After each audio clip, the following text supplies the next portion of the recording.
Tototo, bonjour. Je suis Leila, psychologue et chrétienne, et je te souhaite la bienvenue dans les crênes de Samak. Alors, me voici pour la deuxième capsule sur la gratitude, l'attitude de la gratitude. Pour ceux qui nous rejoignent ce mois-ci, qui est le dernier mois de l'année, nous avons choisi ensemble d'adopter une attitude de gratitude. Et vous verrez qu'il y a un jeu de mots avec le titre. Et nous le ferons à travers plusieurs étapes. Et si vous avez raté la première étape de la série, je vous encourage à aller l'écouter.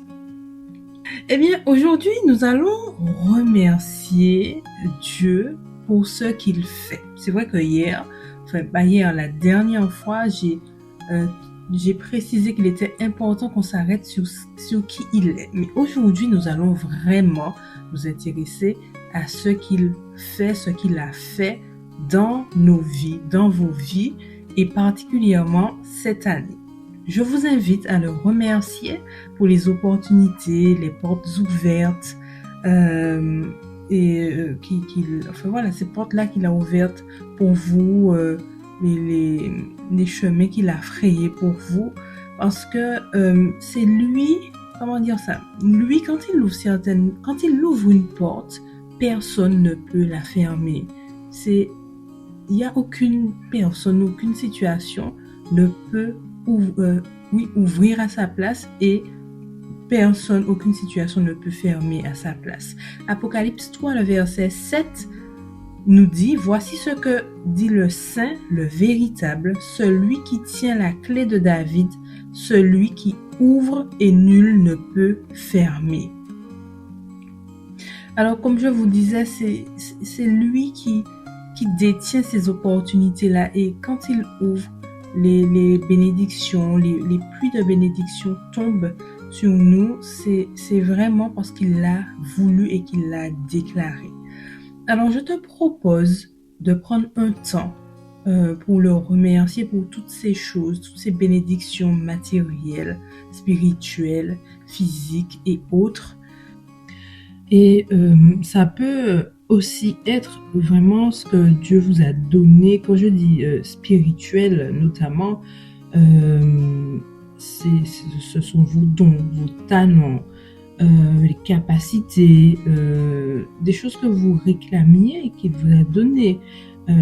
Parce que des fois, on va s'arrêter peut-être plus sur des choses tangibles, mais une transformation de caractère. Vous avez observé que vous êtes beaucoup plus patient, plus persévérant, par exemple. Ça aussi, c'est remercier Dieu parce qu'il a permis cela dans votre vie. Ce sont des choses qu'il a faites pour vous. Faites le bilan de façon vraiment précise. Je te propose aussi de vraiment prendre ce temps à part, comme je le disais hier, pour pouvoir noter sur un cahier ou sur de quoi noter. Et en faisant ce petit exercice-là de façon spécifique, en écrivant tous les mois de l'année, janvier, février jusqu'à décembre, on va dire sur une ligne, un mois pour chaque ligne avec des espaces. Après, vous pouvez le faire finir avec un mois et ensuite aller au suivant. Mais je vais au bout de ce que je vais expliquer, comme ça vous allez mieux comprendre. Et l'idée, c'est de se remémorer l'année et de chercher quelles ont été les bénédictions pour chaque mois. C'est vrai que c'est un exercice qui n'est pas simple, mais j'ai l'occasion de le faire. Ça nous force, en fait. Ça me force à remonter dans le temps et à voir certaines choses qu'on peut avoir oubliées. Et des fois, je sais pas pour vous, comment vous faites. Moi, j'ai un agenda sur mon téléphone ou un agenda professionnel, et des fois, en le refeuilletant, ça me permet de me resituer dans l'année et de revoir un peu ce qui s'est passé à cette période-là, et refaire le lien avec des bénédictions, des choses que Dieu m'a accordé. Mais je vous encourage à le faire, même si vous ne trouvez pas pour tous les mois.